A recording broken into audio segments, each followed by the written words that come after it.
vou me ater aqui a 5 pontos. O primeiro deles, na apresentação que o senhor fez, ministro, o senhor falou que um dos fundamentos da política é a defesa da soberania, e o senhor disse que um dos objetivos é garantir o patrimônio nacional. Como é que se explica, então, que, do ponto de vista prático, seja a articulação, que o senhor, inclusive, comanda, que esteja colocando à venda e, mais especificamente, entregando o controle do sistema elétrico brasileiro com a privatização da Eletrobras? A Eletrobras, inclusive, que é responsável, o senhor sabe disso, pela produção de 30% da energia elétrica brasileira e 50% da transmissão. Outros países que servem como referência e que teve presente, inclusive, na sua representação, como os Estados Unidos, teve presente na apresentação em algumas ações que os senhores conduziram e estão conduzindo conjuntamente, lá, 70% das barragens são controladas pelas Forças Armadas. Como que se defende o patrimônio público brasileiro e a soberania, entre outras coisas, entregando o controle do nosso sistema elétrico? Já que quem controla o sistema elétrico controla o preço da energia elétrica, consequentemente, controla o preço dos produtos e controla o preço dos mercados.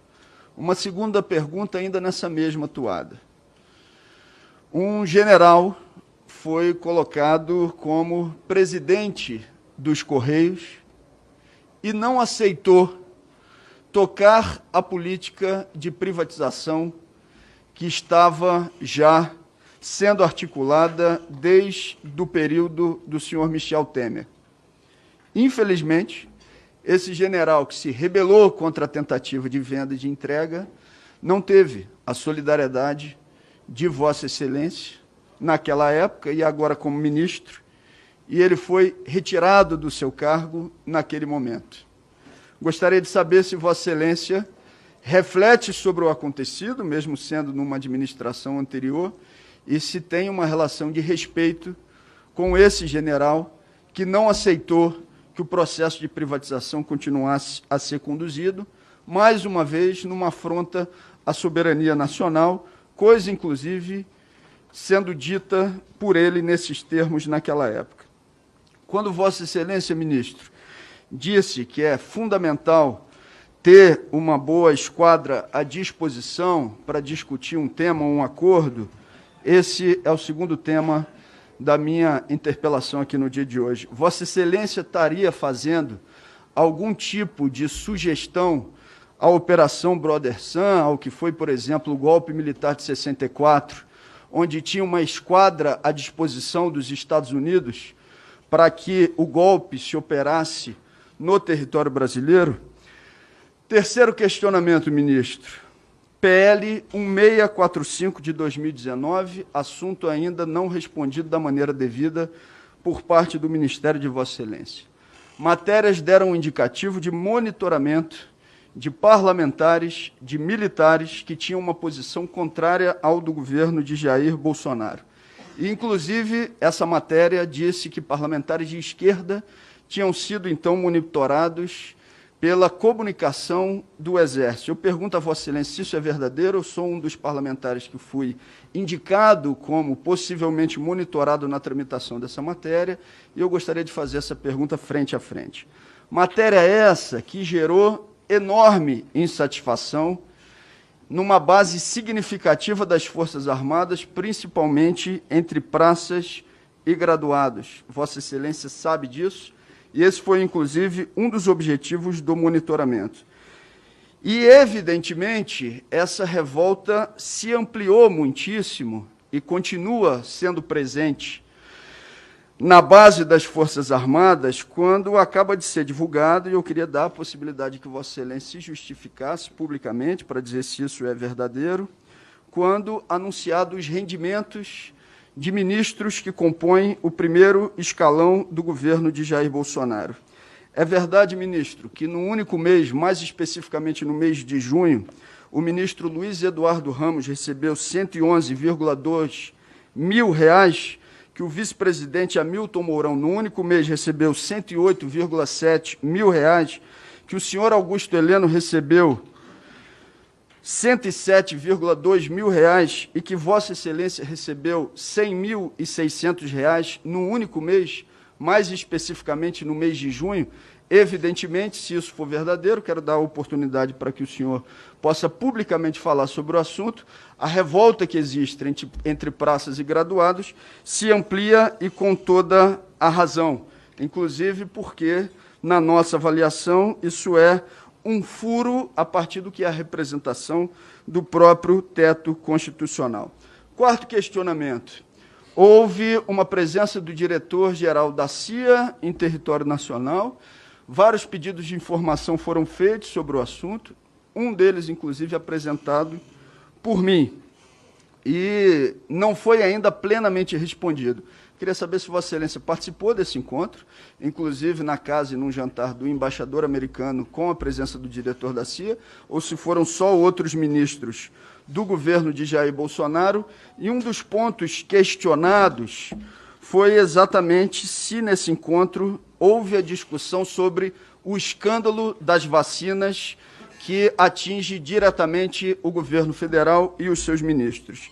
E o quinto ponto, para finalizar nesses 20 segundos finais, o exercício militar anunciado para os meses de novembro e dezembro, com 240 militares dos Estados Unidos em território nacional. O decreto do presidente da República não especificou, como determina a Lei Complementar número 90, os equipamentos a serem utilizados. Vossa Excelência teria dado essa resposta ao Ministério, ao Supremo Tribunal Federal, só a partir de um questionamento feito numa ação judicial que nós demos lá à entrada.